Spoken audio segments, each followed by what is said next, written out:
ಬಂಧುಗಳೇ,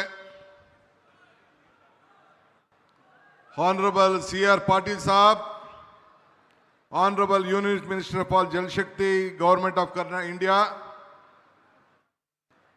ನಮ್ಮ ಪಕ್ಕದ ರಾಜ್ಯದ ಮುಖ್ಯಮಂತ್ರಿಗಳು, ನಮ್ಮ ಹಿರಿಯರಾದ ಶ್ರೀ ಚಂದ್ರಬಾಬು ನಾಯ್ಡು ಅವರೇ, ಮತ್ತೊಬ್ಬ ಮುಖ್ಯಮಂತ್ರಿಗಳು, ತೆಲಂಗಾಣದ ಮುಖ್ಯಮಂತ್ರಿಗಳು, ನನ್ನ ಮಿತ್ರರಾದ ಶ್ರೀ ರೇವಂತ್ ರೆಡ್ಡಿ ಅವರೇ, ಪಕ್ಕದ ರಾಜ್ಯದ ನೀರಾವರಿ ಸಚಿವರಾದಂಥ ಮಿತ್ರರಾದ ಉತ್ತಮ್ ಕುಮಾರ್ ರೆಡ್ಡಿ ಅವರೇ, ಮತ್ತೊಬ್ಬ ನಮ್ಮ ವಾಟರ್ ರಿಸೋರ್ಸಸ್ ಮಿನಿಸ್ಟ್ರು ಆಂಧ್ರ ಪ್ರದೇಶದ ನಿಮಾಲ್ ರಾಮ್ ನಾಯ್ಡು ಅವರೇ,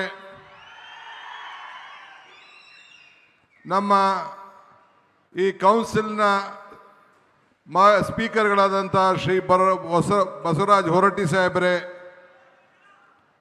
ಮುಖ್ಯವಾಗಿ ನಮ್ಮ ಜಲಶಕ್ತಿ ಮಂತ್ರಿಯ ಕಾರ್ಯದರ್ಶಿಗಳಾದಂಥ ಶ್ರೀ ಕಾಂತರಾವ್ರವರೇ,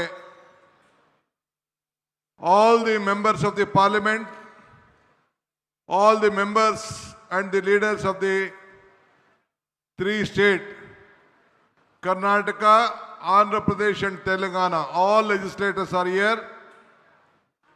ಮತ್ತು ಎಲ್ಲ ನಮ್ಮ ನಾಯಕರುಗಳೆಲ್ಲ ಕೂಡ ವೇದಿಕೆಯಲ್ಲೆಲ್ಲ ಕೂಡ ತಾವೆಲ್ಲ ಇಲ್ಲಿ ಬಂದಿದ್ದೀರಿ.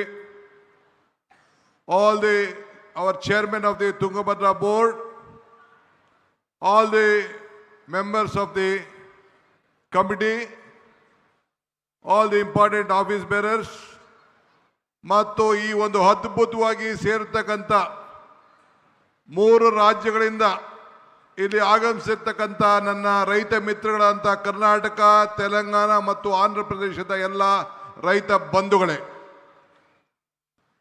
ಇದೊಂದು ಇಡೀ ದೇಶದಲ್ಲಿ, ದಕ್ಷಿಣ ಭಾರತದಲ್ಲಿ ಐತಿಹಾಸಿಕವಾದಂತಹ ಒಂದು ಕಾರ್ಯಕ್ರಮ. ಇವತ್ತು ನಾವು 19ನೇ ಗೇಟ್ ಒಡೆದೋದಾಗ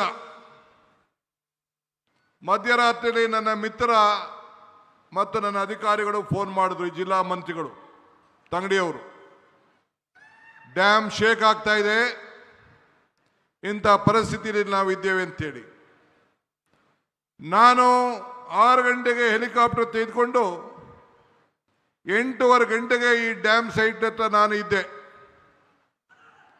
ಬಂದು ನಿಂತು ನೋಡಿ ಏನು ಮಾಡಬೇಕು ಅಂತ ತೀರ್ಮಾನ ಮಾಡಿ, 1 ವಾರದಲ್ಲಿ ಇದ್ದಂಥ ನೀರಿನ ಸಂದರ್ಭವನ್ನೇ ತೀರ್ಮಾನವನ್ನು ಮಾಡಿ, ದಿಟ್ಟ ಪ್ರಯತ್ನವನ್ನು ಮಾಡಿ, ಕೇವಲ 10-15 ದಿನದಲ್ಲಿ 19ನೇ ಗೇಟನ್ನು ಬದಲಾಯಿಸಿ ಈ ಭಾಗದ ರೈತರನ್ನ, ಭತ್ತದ ಕಣಜನ್ನ ಉಳಿಸುವಂತ ಕೆಲಸವನ್ನು ಮಾಡಿ ನನಗೆ ಈ ಒಂದು ದೊಡ್ಡ ಸಾಧನೆ ಮಾಡಲಿಕ್ಕೆ ಅವಕಾಶ ಆಯಿತು.